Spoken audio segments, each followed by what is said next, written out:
ఎన్టీఆర్ జిల్లా మైలవరంలో ఘనంగా ప్రారంభమైన మినీ మహానాడు గజమాలతో ఎమ్మెల్యే వసంత కృష్ణ ప్రసాద్ని ఈ కార్యక్రమానికి ఆహ్వానించిన తెలుగు తమ్ముళ్లు ఎన్టీఆర్ విగ్రహానికి పూలమాల వేసి నివాళులు అర్పించిన అనంతరం పార్టీ జెండాని ఆవిష్కరించిన ఎమ్మెల్యే వసంత కృష్ణ ప్రసాద్ జ్యోతి ప్రజ్వలనతో ఈ కార్యక్రమాన్ని ప్రారంభించిన ఎమ్మెల్యే భారీగా హాజరైన తెలుగుదేశం పార్టీ శ్రేణులు ఈ పార్టీ జెండా ఎగిరిందో తెలుగు వారి జీవనాల్లో విపరీతమైన మార్పులు తీసుకొచ్చి భారతదేశ అభివృద్ధిలో తెలుగు వాళ్ళు కూడా కీలక పాత్ర పోషించే స్థాయికి చెరగని ముద్ర వేసిన పార్టీ తెలుగుదేశం పార్టీ. అంతేకాదు తెలుగుదేశం పార్టీలో ఉంటాం, తెలుగుదేశం పార్టీ సభ్యత్వం తీసుకోవడం కూడా గౌరవం అనే స్థాయికి ఈ రోజు తెలుగుదేశం వచ్చిందంటే ఈనాటి మన అధ్యక్షులు చంద్రబాబు నాయుడు గారు, ఆనాటి ఎన్టీ రామారావు గారి నుంచి ఎన్టీ రామారావు గారి తెలుగు వారి ఆత్మగౌరవం, తెలుగు నినాదం ప్రపంచ దేశాల్లో భారతదేశంలో మారుమోగిస్తే తెలుగు వారి అభివృద్ధికి తెలుగు బిడ్డల వచ్చి అందరిలో ముందుండాలని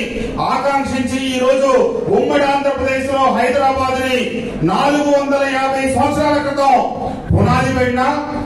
కొత్తగా వరవడిగా పరిగెత్తి అభివృద్ధి చెందడం రెండో దిశ ప్రారంభమైందంటే కేవలం మన నారా చంద్రబాబు నాయుడు గారి వల్లే సాధ్యపడింది. ఖచ్చితంగా ఎన్టీ రామారావు గారి నుంచి, చంద్రబాబు నాయుడు గారి నుంచి రేపు రాబోయే నాయకులు మన లోకేష్ బాబు గారి దాకా ఖచ్చితంగా ఈ తెలుగు వారి జీవనాల్లో, తెలుగు వారి అభివృద్ధిలో తెలుగుదేశం పార్టీ కీలక పాత్ర పోషిస్తా ఉందని చెప్పడానికి నేను సంతోషిస్తా ఉన్నా. నన్ను గెలిపించి మీరిచ్చిన గౌరవానికి శిరస్సు వచ్చి నమస్కారాలు తెలియజేస్తూ తప్పకుండా ఈ మైలవరం నియోజకవర్గ చరిత్రలో తెలుగుదేశం పార్టీ అభివృద్ధిలో ఎన్నో క్రియాశీలక పాత్ర పోషించింది. ఆనాడు నిమ్మగడ్డ సత్యనారాయణ గారి దగ్గర నుంచి,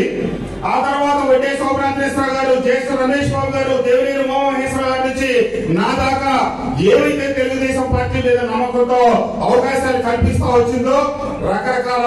నాయకత్వాల్లో రకరకాల అభివృద్ధి కార్యక్రమాలు చేపట్టాం. తప్పకుండా ఈ మైలవరం నియోజకవర్గ చరిత్రలో కూడా తెలుగుదేశం పార్టీ తన దగ్గర ముద్ర వేసుకొని అభివృద్ధిలో ముందుకు తీసుకెళ్తుందని చెప్పి తెలియజేస్తూ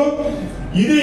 ప్రతి నియోజకవర్గంలో కూడా మినీ మహాడు నిర్వహించడం, రేపు మళ్ళీ 27, 28, 29 తారీఖుల్లో కడపలో మహానాడు పెద్ద ఎత్తున శ్రేణులు ప్రతినిధులు వెళ్లి కార్యక్రమాన్ని నిర్వహించుకోవడం జరుగుతూ ఉంది. 27, 28, 29 తారీఖులో ఏవైతే మనం మహానాడు నిర్వహించుకోబోతా ఉన్నామో ఆ రోజునే ఏది పార్టీ మార్చి 29 పెడితే మే 26, 27, 28 తారీఖుల్లో తిరుపతిలో తొలి మహానాడు నిర్వహించిన ఆ రోజున నందిగామ ప్రాంతం నుంచి వెళ్లిన తొలి కారు ఏపీకే 5990. ఆ రోజు మాది అంబేద్కర్ గారు ఏపీకే 5990.